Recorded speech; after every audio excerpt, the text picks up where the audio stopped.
love you kung aalis ka din naman.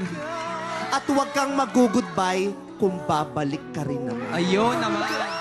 Kaya pag hindi tama ang paggamit ng I love you at goodbye, pwede mong pagsisihan.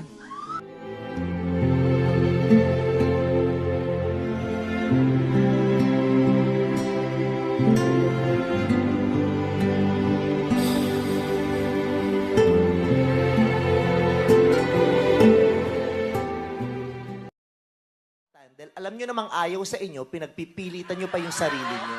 Ay, nyo, hindi porkit ginawa kayo ng mga lalaki, obligado na silang sundin lahat ng gusto nyo. Dahil tandaan nyo, jowa nyo sila, hindi nyo sila pag-aari at hindi sila disusi.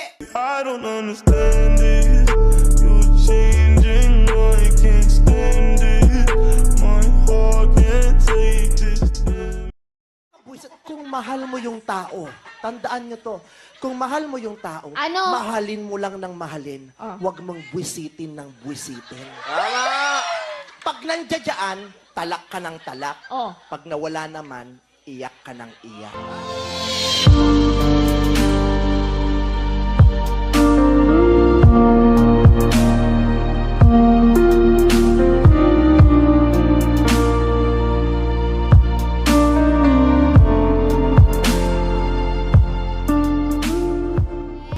Iba ang magkaibigan sa magkakakilala. Hindi naman yung tipong, hoy, let's hang out. Hindi naman Hindi ganun. kayo magkaibigan. Huwag niyo friend. inaabuso ang ibig sabihin ng salitang kaibigan dahil malalim ang ibig sabihin ng magkaibigan. Pag mag-ex na kayo, hindi kayo magkaibigan, magkakilala na lang kayo.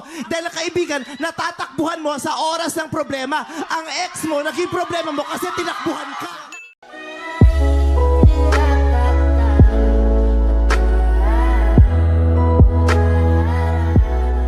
Ba't medyo natagalan ang pagbalik mo? Diyos ko, kahit matagalan, ang importante, nagbalik. Yung iba, hindi eh. Ganun lang naman talaga yun eh. Babalik ka dahil gusto mo siyang makita at napagtanto mong mahalaga siya. Kaya kung di na siya bumalik, baka hindi ka mahalaga para sa kanya.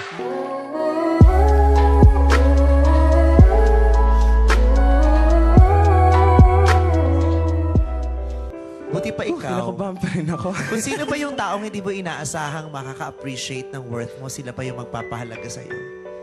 Pero yung ibang tao,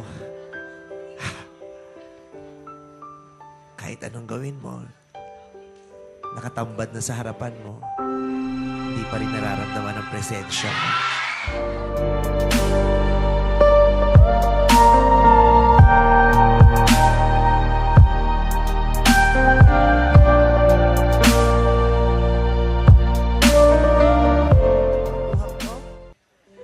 Dahil yan sa'yo.